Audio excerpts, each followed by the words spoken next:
अस्सलाम वालेकुम स्टूडेंट। आज हमारा एक न्यू टॉपिक है, वो है इलेक्ट्रॉनिक कॉन्फ़िगरेशन कि किसी भी हम एलिमेंट की, किसी भी अंसर की हम इलेक्ट्रॉनिक कॉन्फ़िगरेशन कैसे करते हैं, जबकि हमें उसका एलिमेंट का एटॉमिक नंबर जब तक हमें मालूम होगा कि उसका एटॉमिक नंबर क्या है, उसके शेल और सब शेल का जब तक हमें इल्म नहीं होगा तो हम उसके इलेक्ट्रॉनिक कॉन्फ़िगरेशन नहीं कर सकते। तो इससे पहले हम इसके शेल और सब शेल के बारे में जानेंगे कि शेल और क्या है, फिर उसको जब शेल को मज़ीद डिवाइड करते हैं तो वो सब शेल में डिवाइड हो जाते हैं। तो इससे पहले हम मालूम करते हैं शेल और सब शेल के बारे में, लेकिन उससे पहले हम थोड़ा सा एटम्स के बारे में जानते हैं कि एटम्स क्या है। फ़र्ज़ करना कहता है हमारे पास एक एटम है जो टिनी न्यूक्लियस पर मुश्तमिल है, छोटे से न्यूक्लियस पर मुश्तमिल है।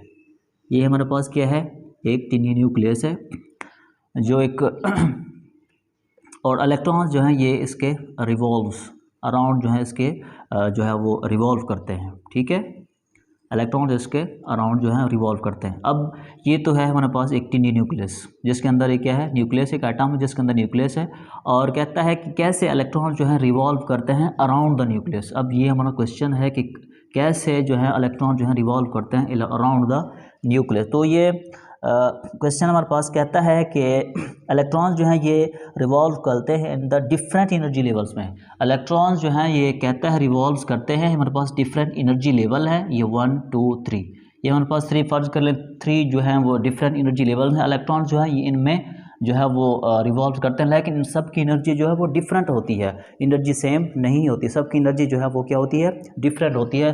तो ये डिपेंड करता है इनके ऊपर कि किसकी एनर्जी क्या क्या ज़्यादा है या थोड़ी कम है। ठीक है, उसके हिसाब से ये जो इलेक्ट्रॉन जो है ये revolve according to their energy, according उनकी अपनी एनर्जी के मुताबिक इलेक्ट्रॉन जो है ये एटम्स के गिर्द रिवॉल्व करते हैं। तो कहता है सबसे पहले जो हमारे पास जो एनर्जी लेवल है, फिर उसको रिप्रेजेंट किया अल्फ़ाबेट्स में। फ़र्ज़ करें हमारे पास एक एटम है,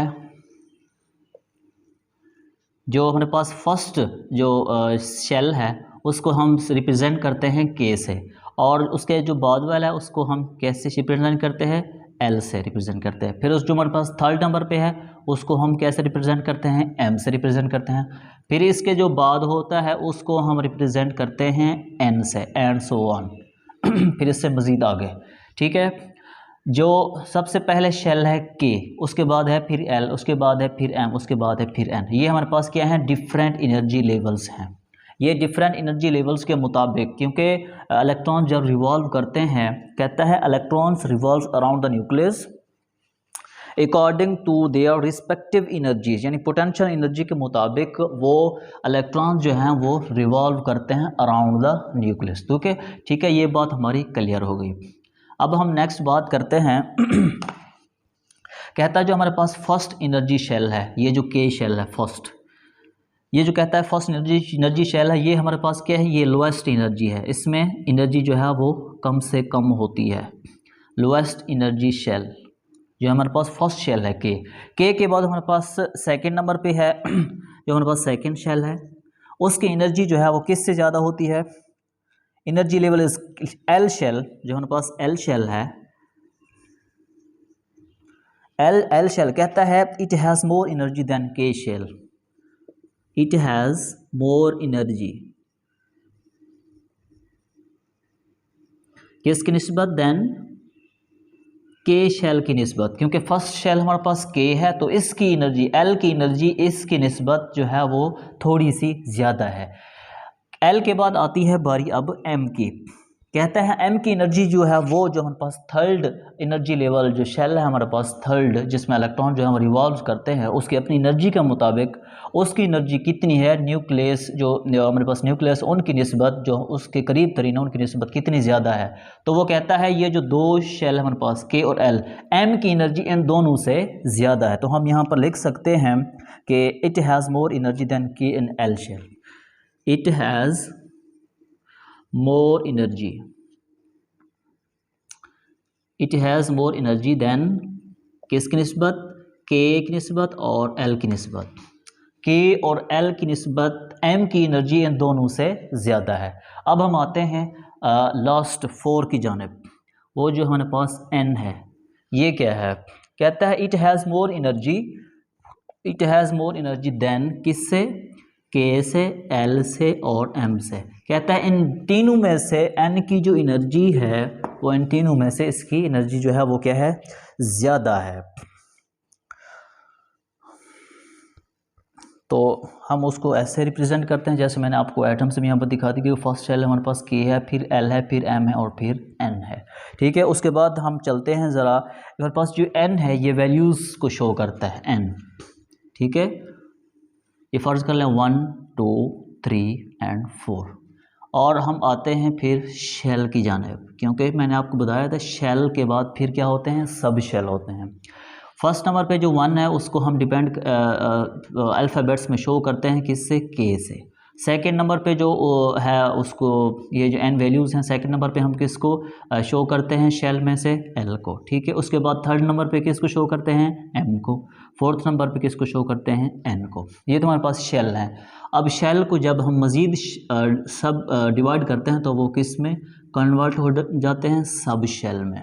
ठीक है, सब शेल में क्या होता है, यहाँ पर इसमें एस और पी, इसमें एस पी और डी, इसमें कितने हैं, 3 सब शेल हैं। के में 1 सब शेल है और एल में कितने हैं, 2 सब शेल है, एस और पी। फिर एम में कितने होते हैं, एस पी और डी। एन में कितने होते हैं, एस पी डी और एफ। ये है हमारे पास सब शेल। दोबारा आपको बताता हूँ, ये हमारे पास जो एन है ये वैल्यूज़ को शो कर रहा है। ठीक है, मेरे पास वैल्यू है 1 2 3 4। आप इस तरह भी लिख सकते हैं अपने एग्ज़ाम में। उसके बाद हम आते हैं शेल की जानिब। शेल हमारे पास जो फर्स्ट वाला है उसको हम के से रिप्रेजेंट करते हैं, सेकंड वाले को एल से, थर्ड को एम से और फोर्थ को हम एन से रिप्रेजेंट करते हैं। मैंने पहले भी कहा था कि जब हम शेल को मज़ीद डिवाइड करते हैं तो वो सब शेल में तकसीम हो जाता है। जैसे कि के में क्या आता है, एस, एल में एस और पी, ये सब शेल हमारे पास। एम में एस पी डी, एम में 3 आते हैं, और एन में एस पी डी और एफ। अब हमें ये पता होना चाहिए कि एस में कितने जो है वो आ सकते हैं इलेक्ट्रॉन्स। एल में जिसमें एस और पी 2 सब शेल है, इसमें कितने आ सकते हैं ये भी हमें मालूम होना चाहिए। एम में पता होना चाहिए कि एस में कितने होते हैं, पी में कितने होते हैं, डी में। एस पी में तो हमें पता है कि एस में 2 होते हैं, पी में 6 होते हैं, ये तो हमें पता चल गया। लेकिन डी में कितने होते हैं, डी में 10 होते हैं। उसके बाद आते हैं हम एन की जानिब, जिसमें 4 सब शेल हैं, एस पी डी और एफ। एस में कितने होते हैं, 2, पी में 6, डी में 10 और एफ में 14। तो अब हम यहाँ पर लिख सकते हैं एस में कितने होते हैं, 2, यहाँ पर एस में 2, पी में 6। ठीक है, एस में 2, पी में 6, डी में 10, एस में 2, पी में 6, डी में 10 और एफ में 14। अब हम इनको टोटल करते हैं कि ये कितने बनते हैं। ये हमारे पास कितने हो गए, 2। के में कितने आते हैं, सिर्फ 2 इलेक्ट्रॉन्स आते हैं के में, जो हमारे पास फर्स्ट शेल है के। ठीक है, उसमें कितने आते हैं मैं दोबारा आपको बताता हूँ।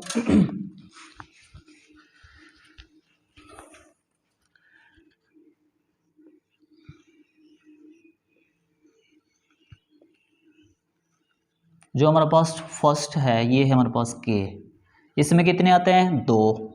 ठीक है, ये हमारे पास 2 आ गए।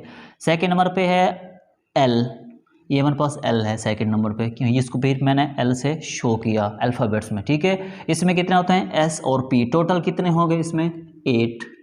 तो हम यहाँ पर लिख सकते हैं इसमें कितने आ सकते हैं इलेक्ट्रॉन्स, 8। एल के बाद फिर बारी आती है किसकी, एम की। एम में कितने होते हैं, 18। तो आप यहाँ पर लिख सकते हैं एन में कितने आ गए, 18। एम के बाद बारी आती है एन की। ठीक है, एन, ये हमारे पास एन में कितने हो गए, 32। ये हमारे पास 32 इलेक्ट्रॉन्स लास्ट वाले में आ सकते हैं। और मैंने आपको पहले बताया था जो बिल्कुल न्यूक्लियस के करीब है उसकी एनर्जी सबसे कम होगी बाकियों की निस्बत, और इसकी एनर्जी इससे ज़्यादा होगी, इसकी एनर्जी इन दोनों से ज़्यादा होगी। एन की एनर्जी इन तीनों में से इसकी एनर्जी जो है वो ज़्यादा है सबसे, क्योंकि ये न्यूक्लियस के बहुत दूर है। जो भी चीज़ न्यूक्लियस के दूर होगी उसकी एनर्जी जो है वो ज़्यादा से ज़्यादा होगी। तो यहाँ तक बात हमारी ख़त्म नहीं हुई। नेक्स्ट चलते हैं हम इलेक्ट्रॉनिक कॉन्फ़िगरेशन। हमारे पास कहता है कोई भी एलिमेंट, ये तो हमने सीख लिया कि एस में 2 होते हैं, पी में 6 होते हैं, डी में 10 होते हैं और एफ में 14 होते हैं। ये यहाँ पर मौजूद है, हम नीचे लिखते हैं। कहता है हमारे पास एक एलिमेंट है जिसका एटॉमिक नंबर है 11। फ़र्ज़ करें हमारे पास एक एग्ज़ाम्पल है, आई थिंक 2.1। कहता है हमारे पास एक एलिमेंट है जिसका एटॉमिक नंबर क्या है 11 एटॉमिक नंबर है। कहता है 11 एटॉमिक नंबर है, इसके इलेक्ट्रॉनिक कॉन्फ़िगरेशन कैसे करेंगे। हमें इलेक्ट्रॉनिक कॉन्फ़िगरेशन करने के लिए शेल और सब शेल का पता होना चाहिए कि शेल सब शेल में किस में कितने इलेक्ट्रॉन्स मौजूद हैं। तो हमने क्या करना है सबसे पहले तो सबसे पहले हम इसके इलेक्ट्रॉनिक कॉन्फ़िगरेशन कहते हैं। कहता है keep in mind all electrons do not have same energy. कहता है जो तमाम इलेक्ट्रॉन्स हैं इनकी एनर्जी जो है वो सेम, मैंने आपको पहले भी बताया कि एनर्जी सेम नहीं होती। They are accommodate in different shell according to the increasing energy and capacity of shell. Shell की कैपेसिटी के मुताबिक इनकी एनर्जी के मुताबिक इलेक्ट्रॉन्स जो इनके अंदर मौजूद होते हैं और वो रिवॉल्व करते हैं। तो सबसे पहले हम लिखते हैं इसकी इलेक्ट्रॉनिक कॉन्फ़िगरेशन। ठीक है, हम लिखते हैं वहाँ पर 1s2। एस में कितने आ गए 2। ठीक है, ये हमारे पास कंप्लीट, हमने 11 जो है वो मुकम्मल करना है 11। ठीक है, 1s2 के बाद फिर आते हैं हम 2p के बाद 2p में कितने हैं 2p 6 हैं। ये 6 + 2 ये कितने हो गए 8 हो गए।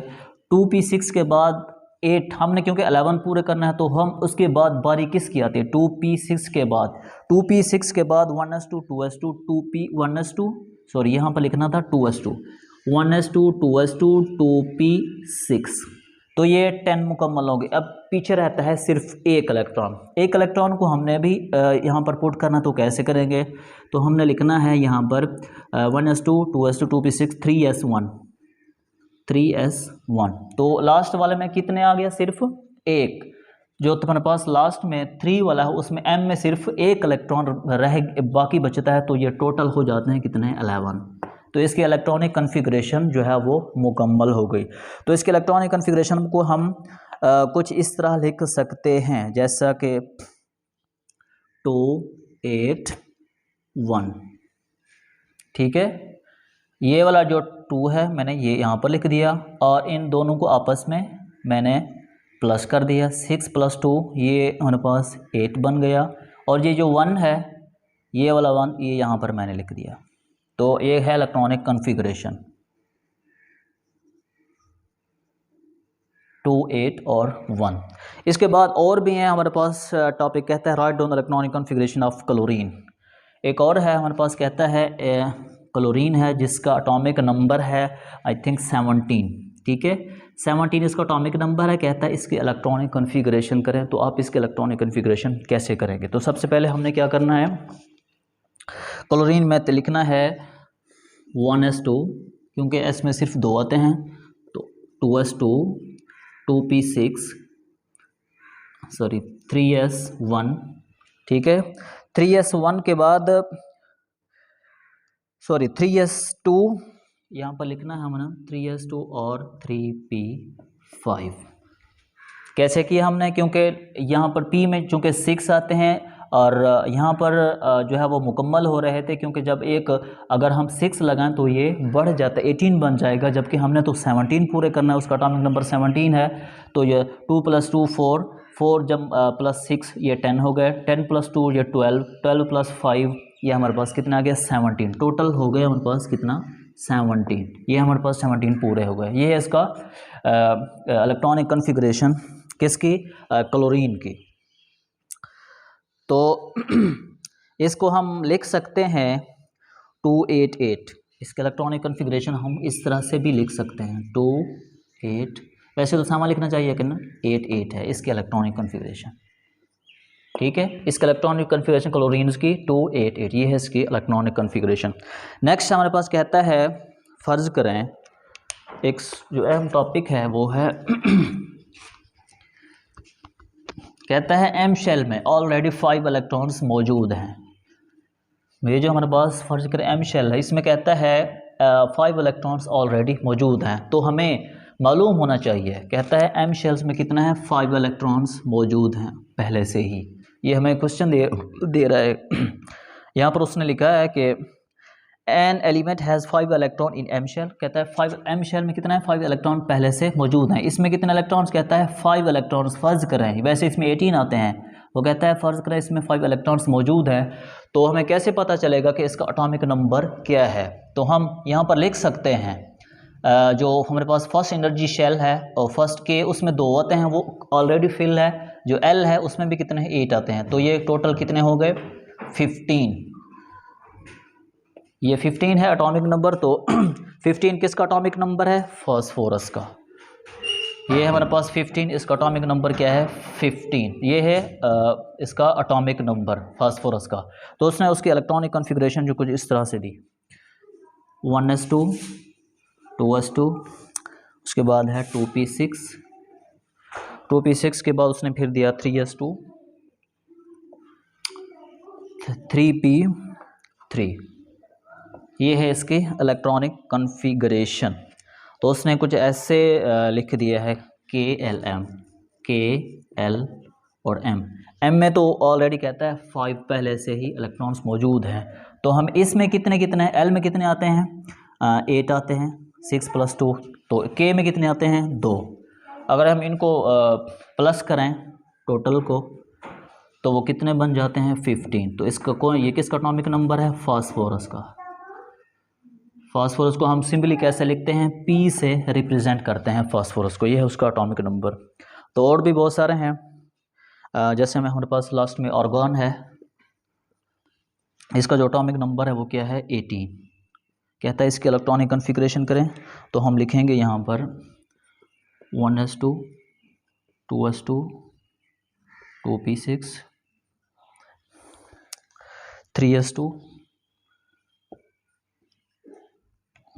3p6। जब हम इनको आपस में प्लस करेंगे तो हमारे पास जो इसके इलेक्ट्रॉनिक कॉन्फ़िगरेशन है वो आ जाती है 1s2 2s2 2p6 6 + 2 + 2 ये 10 10 + 2 12 12 + 6 टोटल हो गया हमारे पास कितना 18। ये किसका है एटॉमिक नंबर, आर्गॉन्स का। आर्गॉन हमारे पास एक गैस है जिसका एटॉमिक नंबर कितना है 18। ये उसकी इलेक्ट्रॉनिक कॉन्फ़िगरेशन है।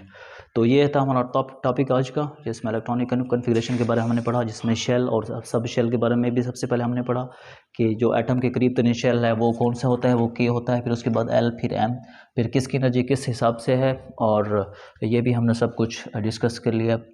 एटम्स के बारे में भी पढ़ा, शेल के बारे में भी और सब शेल के बारे में भी। और ये जब तक कि आपको इसका एटॉमिक नंबर मालूम होंगे अच्छी तरह से, तो आप इसका इलेक्ट्रॉनिक कॉन्फ़िगरेशन जो आप इजीली कर सकते हैं। तो चलते हैं इंशाल्लाह नेक्स्ट और नई वीडियोस के साथ। अल्लाह हाफ़िज़।